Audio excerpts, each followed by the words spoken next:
प्रभात प्यारे बच्चों, आज का हमारा काम जो कि नाव बनाओ कविता से ही लिया गया है और यह काम आपकी पाठ्य पुस्तक के पेज नंबर 46 में लिया गया है। वहाँ से इसके लिए हमें पहले पाठ्य पुस्तक निकाल के उसे पढ़ना होगा। शीर्षक है नाव की कहानी। तो चलिए पढ़ते हैं नाव की कहानी। एक बार फिर से कविता पढ़िए। इस कविता में एक नाव के बनने और पानी में सफ़र करने की कहानी छिपी है।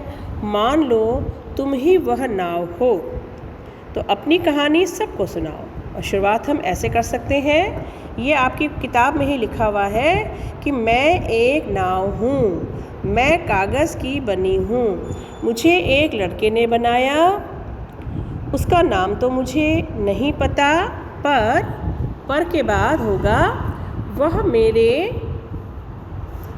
मेरे बनने पर बहुत ही खुश हो गया। रिमझिम बारिश हो रही थी, चारों ओर पानी भर चुका था। उसने मुझे पानी में छोड़ दिया। मैं पानी की लहरों के सहारे आगे बढ़ती रही थी। तभी बहुत तेज बारिश होने लगी। मैं पूरी तरह भीग गई और बिजली के एक खंभे के पास जाकर रुक गई। तो यहाँ पर ये नाव की कहानी ख़त्म होती है।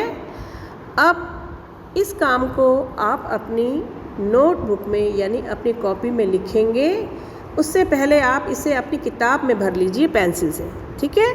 जब आपको लगे आपने बिल्कुल सही कर लिया है तो आप नाव की कहानी शीर्षक डाल के, नाव की कहानी शीर्षक डाल के एज इट इज़ इस कहानी को अपनी क्लास वर्क कॉपी में लिखेंगे। कैसे लिखेंगे कि मैं एक नाव हूँ, मैं कागज़ की बनी हूँ, मुझे एक लड़के ने बनाया, उसका नाम तो मुझे पता नहीं। उसके बाद उसके साथ आप ये जोड़ेंगे यहाँ से और यहाँ तक, ठीक है बच्चों। तो इस काम को आप अपने कॉपी पर लिखिए और हाँ, इसी तरह के छोटे छोटे टॉपिक पर लिखना और उसके बारे में बोलना अब आपको अच्छी तरह से आना चाहिए। कुछ टॉपिक मैंने आपको कल भेजे थे, उन्हें याद कर लीजिए। ऑनलाइन क्लास में वे सारे टॉपिक आपसे सुने जाएंगे। तो ठीक है बच्चों, अपना ध्यान रखिए। Take care.